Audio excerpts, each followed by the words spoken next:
David Braun might be the most underrated or underappreciated coach in all of college football. Why? Here's why. Northwestern had a scandal come around their program that resulted in the removal of longtime head coach Pat Fitzgerald. They bottomed out in 2022. They went 1-11. 1-11. Now, last time I checked, and I check all the time, that's really bad. That's almost as bad as you could possibly be. What was Northwestern's football record last year? Do you know? Off the top of your head, did you know that they had a winning record in Big Ten conference play? Did you know that? Did you know they went 8-5? Did you know they beat a Utah team in the bowl game in the Las Vegas Bowl that, by the way, was certainly more of a home game for Utah than it was for Northwestern? Do you know they beat a team in Utah that had climbed all the way to 13th in the AP in college football playoff rankings last season? Did you know that? Did you? You probably didn't, because Northwestern isn't a program that gets a lot of eyeballs, that gets a bunch of attention that everyone is acutely aware of. But going into 2024, David Braun has to be one of the most underrated coaches because of the job that he just did. It would have been impressive if you took that one-win team at a place like Northwestern, I'll touch on that in a moment, and took them to, I don't know, any bowl game. But to go 7-5, to have a winning record in Big Ten conference play, I mean, Michigan State didn't have that last year. Now, they also had something outside the program that was distracting them. But who's got a better football tradition in the last 10, 15 years? Michigan State or Northwestern? It's Michigan State. It obviously is. But Northwestern is ahead of where they currently are right now because of what David Braun did. And this is a guy who's got a track record of winning. Where did he come from? Who is David Braun even? Why are you talking about him, Spencer? Well, here's why. Northwestern hired David Braun from North Dakota State. If you would like to know what the closest thing to Alabama's dynasty we've ever seen is, go look at the FCS football champions from 2010 to 2020. And maybe the last several years. I don't recall off the top of my head the last time they won, but let's just say national championships are the standard for success at that program. So here's the defensive coordinator there. He goes and serves as the interim head coach. They hire him as the full-time head coach, and then boom, he goes 8-5? 8-5 after a 1-11 year. That's one of the most remarkable turnarounds we've seen. Deion Sanders took over a 1-11 Colorado team. It's one of the worst Power 5 football teams of this century. And they went 4-8. By all accounts, with their 2 non-conference wins and getting into the top 25, that was a successful first year. They just faltered down the stretch. But David Braun actually had the most overlooked and underappreciated turnaround in the entire country. Can you give me an instance anywhere else at a program that is not very easy to win at, in which you go from 1-11 to 8-5?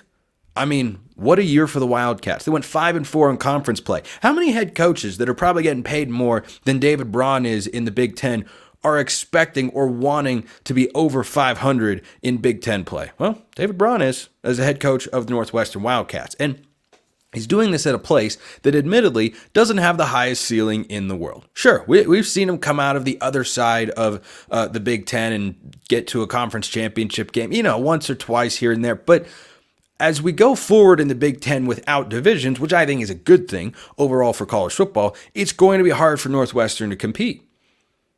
But the early returns are that David Braun is able to do more with less. Because at Northwestern, much like Stanford or Notre Dame to a degree, though not exactly the same, because you can recruit at a really high level over at Notre Dame, but you think about like a Stanford or a Cal, maybe a Duke falls into this conversation.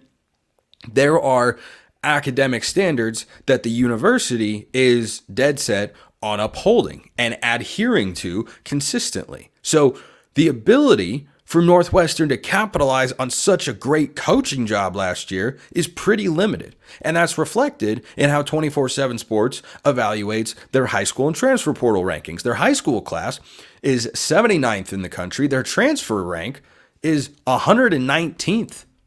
They have added just 3 transfers, one from Texas Tech, one from Colorado, and one from, I got to be honest, I don't know what that logo actually looks like. Northwestern's 2024 incoming talent is ranked below such powerhouses on 24/7 Sports as Texas State, Toledo, Marshall, James Madison, Western Kentucky, Coastal Carolina, and Colorado State, amongst others.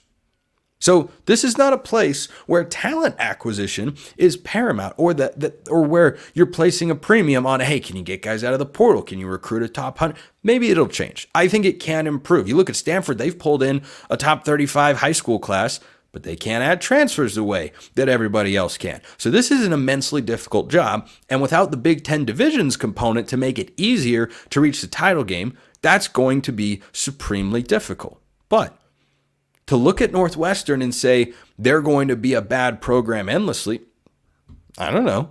Kind of seems like David Braun can coach. I don't think Northwestern has ever been an easy job. Certainly they're capable of putting together winning seasons. You look at what they did with Pat Fitzgerald, and you could say it's a different world of college football. In some ways it is. But it's not as if they're incapable of, making some noise or winning games here and there that you don't think they should. They beat Wisconsin last year. Wisconsin, whose goal in the modern era is to make the playoff, maybe even get to the point where you can compete for a national championship. They're on that Penn State tier of Big Ten teams. Did you know that Northwestern went into Madison and walked out of Camp Randall with a W last year? Bet you didn't. Now you do. And you understand why I'm talking about David Braun in this positive light, because he did one heck of a job. So FanDuel has got the win total for the Wildcats of Northwestern in that lovely purple color at 5.5. That means if they go over, they make a bowl game. Well, bowl teams have been known to, make a little bit of noise. The end of the schedule is not particularly favorable. On November 16th and 23rd, they host Ohio State before they go at Michigan. That's not great. Ohio State's the better of those two teams. You get them at home, but probably too much of a roster discrepancy there. And then Michigan, who's still going to be good. How good? Not sure. Got to play them on the road at the Big House. You figure those two games are losses for the Wildcats. But here's what their schedule looks like leading up to that before a season finale with Illinois, by the way, who I think we all agree David Braun and company could absolutely beat. Miami of Ohio first, hosting Duke. There's a fascinating game. You want to talk about a battle of academic powerhouses? Northwestern and Duke. Sign me up for what that could be on the football field.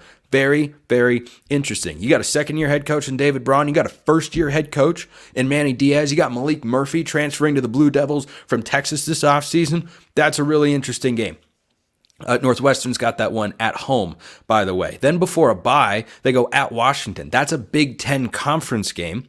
I always feel the need to remind people of that because it's strange, it's odd, it still hasn't fully set in until we watch a game like Northwestern at Washington, in which they say the Big Ten on CBS. Yeah, it's going to take some getting used to once that rolls around in the fall. But they go at Washington, who, by the way, is in a, not rebuild, but kind of a reset year. Just to kind of make a bowl game, and that'll be a solid first year to know that things will be okay with Jed Fish coming up from Arizona and whatnot. Then they host Indiana. So if my math is correct, and my eyes are still working as I glance at the schedule here, 3 of the first 4 games are at home for the Northwestern Wildcats. Trying to get into a groove for a season, trying to settle in of sorts, that's a pretty good way to do it.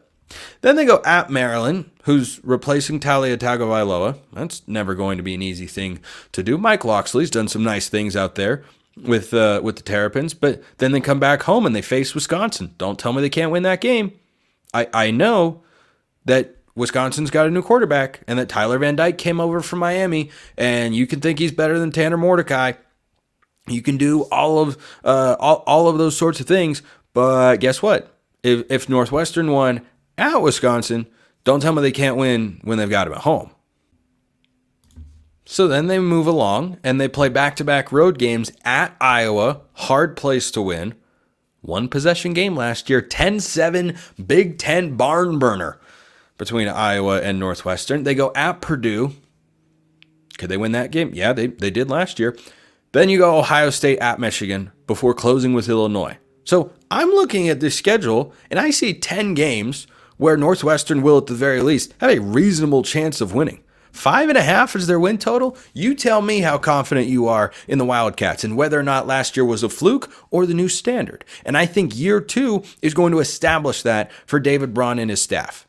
Was an 8-5 season, including 5-4 in Big Ten play, is that the new standard? Or was that an aberration and everything just kind of went right and they had a bunch of things click? Northwestern, an interesting team to watch in the Big Ten, to say the least. Appreciate everyone listening. I'll see you next time. And until then, hope you have a wonderful rest of your day.